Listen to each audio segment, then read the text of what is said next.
Hello friend, good morning. কেমন আছো সবাই? নিশ্চয়ই ভালো আছো। আমি কিন্তু খুব ভালো আছি। তোমাদের ভালোবাসায় আবার একটা ব্লগ নিয়ে চলে এসেছি।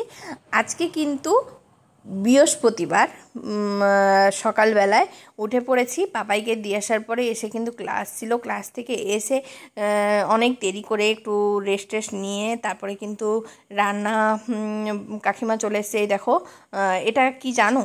একটু নাম বলতে পারবে? এটা সোয়াবিন, একটা অন্য রকমের সোয়াবিন কিনতে পাওয়া গেছিলো, সেটাই কিনে নিয়ে এসেছিলাম। অনেকদিন পর সোয়াবিন রান্না হচ্ছে।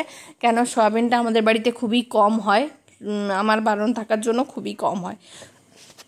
তারপরে এদিকে সোয়াবিনের আলু আর এটা শাক কেটে রাখা হয়েছে। তারপরে এদিকে হচ্ছে বেগুন, আলু, কুঁদরি, মানে তরকারি, শাকের তরকারিতে দেওয়া হবে বলে, আর হচ্ছে কুঁদরি ভাজা, আর হচ্ছে কুঁদরির তরকারি। এটাই হচ্ছে আজকের রান্না। আর এপাশে কিন্তু বান্না বেটে নেওয়া হচ্ছে, আর ওপাশে হচ্ছে বাসন মেজে রাখা আছে, সেগুলো তুলতে হবে আর জল ভরতে হবে। এই কাজগুলো আজকে করার আছে। আর আজকে কিন্তু বড়বাবুই রান্না করছে, বড়বাবুরও তো ব্লগ আছে। আর কি কি রান্না হচ্ছে, কেমন করে রান্না হচ্ছে যদি দেখতে চাও, ব্লগ সৌগত অধিকারীর ওই আইডিতে দেখে নিতে পারো, সেটাতে সমস্ত কিছু থাকবে। আর এই দেখো, আজকে সয়াবিনের তরকারি, মাছের ঝাল, কুঁদরি ভাজা আর কুঁদরির তরকারি, আর হচ্ছে শাকের তরকারি, এই হচ্ছে আজকে রান্না হয়েছিল। তারপরে দেখো, এই রান্নার পরে ভাতও হয়ে গেছে। তারপর রান্নাঘরের এই অবস্থা। এটা হচ্ছে সবচেয়ে বড় কাজ। এটা আমাকে এতবেলা গুছিয়ে তাড়াতাড়ি করে নিতে হবে। এটা হচ্ছে সত্যি কথা বলতে, আমরা মেয়েরা একদমই অপরিষ্কার রাখতে পছন্দ করি না। আর উপরে এটাও বন্ধ করে দিয়েছি, কেন সমস্ত কিছু আর যেগুলো ছিল সেগুলো ঢুকিয়ে নিচ্ছি। সমস্ত ভেতরে থাকে, তাহলে বাইরে নোংরাও হয় না। আর সমস্তটা সাবান দিয়ে পরিষ্কার করে নিচ্ছি। আর জানো তো, একটা বাড়ি থেকে আবার দুধের ব্যবস্থা করেছি, কেন পাপায়ের কদিন ধরে খুবই অসুবিধা হচ্ছিলো। আর যেগুলো দিয়ে মোছামুছি করি সেগুলো ওখানে রেখে দিচ্ছি, রোদ্রে শুকনো হয়ে যায়। তার শুকনো হয়ে যাওয়ার পর গুছিয়ে দিলাম। তারপরে এবারে ভালো করে পরিষ্কার করে নিচ্ছি, দুটো ন্যাকড়া দিয়ে আলাদা আলাদা করে পরিষ্কার করে দেবো। আর এগুলো না প্রচণ্ড নোংরা হয়, প্রচণ্ড, সেজন্য ভালো করে করার পরে ধুয়ে নিতে হবে। আর এগুলো হচ্ছে যারা মেয়েরা কাজ করো তারা তো বুঝতেই পারবে, এই কাজগুলো সত্যি আমাদেরকে খুবই সময় ধরেই করতে হয়।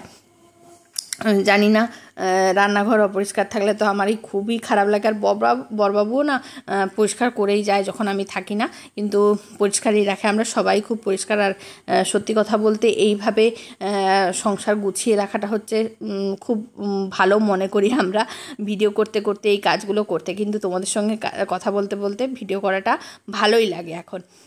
তারপর শরীরের দিকে হয়তো যখন যখন কোলায় না তখন হয়তো খারাপ লাগে। তারপরে দেখো, রান্নাঘরটা এইভাবে পরিষ্কার করে নিয়েছি। এই দেখো, একটাও বাসন নেই। তারপর জলের বোতলগুলোও সমস্ত কিছু ভরে নিয়েছি। এই দেখো কেমন লাগছে বন্ধুরা। তারপরে দেখো, বিছানাগুলোও পাপায়ের পড়ার বিছানাটা এইভাবে গোছানো হয়নি, গুছিয়ে নিচ্ছি। মানে একটু বসে গেলেই না ঘেঁটে যায়, আমি বারবার এসে গোছাতে থাকি। আর দেখো, আজকে কি সুন্দর রোদ উঠেছে। আর এদিকে তো বন্যার পরিস্থিতি খুবই খারাপ। তারপরে দেখো, এই ঘরটাও পরিষ্কার করে নিয়েছি, বিছানাগুলো। তারপরে দেখো, আজকে একটা জিনিস তোমাদের সঙ্গে শেয়ার করি। এই দেখো, এটা হচ্ছে কার্ড, এটা হচ্ছে অন্নপ্রাশনের কার্ড। আমাদের কিন্তু যে ভাইপো হয়েছিল, তোমাদের সাতভক্ষণ ভাইপো হওয়া সমস্ত ভিডিও আমি তোমাদের, যারা পুরনো আছো, যারা নতুন দেখছো তারা দেখে আসতে পারো। যারা পুরনো আছো তারা সবাই জানো যে ভাইপো হয়েছে, সেই ভাইপোর কিন্তু অন্নপ্রাশন 7 তারিখ, 7ই অক্টোবর অন্নপ্রাশন। সেটাই হচ্ছে আমাদের কাছে সত্যিই খুব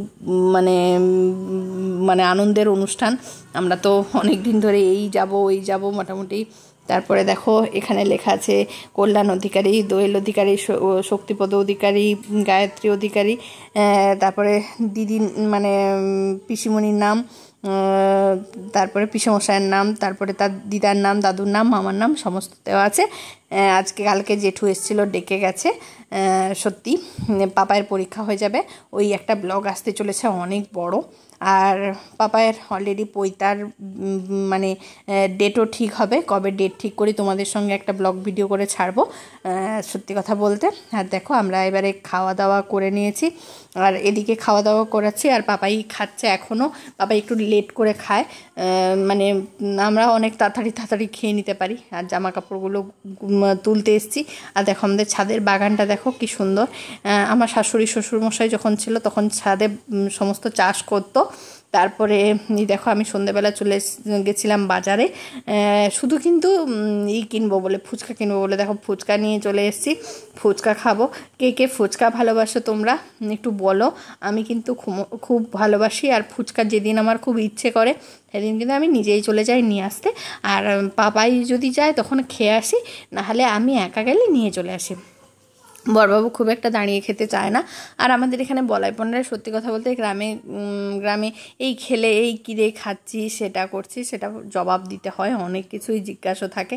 তারপরে দেখো এইরকম ফুচকা টুচকা খাওয়ার পরে আর একটা জিনিস এনেছি তোমাদের সঙ্গে শেয়ার করব। তোমাদের কার ফুচকা খেতে কেমন লাগে? বড়বাবুর জন্য অপেক্ষা করছি, আর আমার তো মানে লোভ সামলাতেই পারছি না, তাই জন্য আগেই নিয়ে বাবাইকে বলছে একটা ভিডিও করে নে, দিয়ে ফুচকা খেয়ে আমার এক্সপ্রেশন দেখো, দারুণ ব্যাপার। আর দাদা কাকুটা ফুচকাটা ব্যাপক বানায়। আমাদের বলাইপন্ডার ফুচকা কখনো যদি এখানে কেউ জানো তো, যারা এখানে থাকো, আর যারা থাকো না তারা সত্যি বলাইপন্ডার ফুচকা খেলে মানে আর কোথাও ফুচকা খেতে চাইবে না, সত্যি কথা বলতে। তারপর দেখো পাপাইও খেয়ে নিচ্ছে, পাপাইও কিন্তু ফুচকা খেতে খুবই ভালো। ও কিন্তু ছোটোবেলায় ফুচকা খেত না। তারপরে নিয়ে এসেছিলাম আমুলের আইসক্রিম। এই আইসক্রিমটা কে কে খেতে ভালোবাসো? আমার মোটামুটি একটা লাগে, আজকে একটু মনে হলো নতুন একটা আইসক্রিম নিয়ে আসা যাক, তাই জন্য এই আইসক্রিমটা নিয়ে এলাম। তারপরে দেখো পরেটা বানিয়ে নিচ্ছি, একটু লুচির সেদিন মাখানো ছিল, আর লুচিটা করলাম না, পরেটাটা করলাম। সকালবেলা যে সোয়াবিনের তরকারিটা ছিল, আজকে ওটা দিয়েই পরেটাটা খেয়ে নেবো, আর মিষ্টি আছে। আজকে কেমন লাগলো ভিডিওটা বন্ধুরা? ভালো লাগলে লাইক কমেন্ট শেয়ার করে দিও, আর একটু সাপোর্ট করো।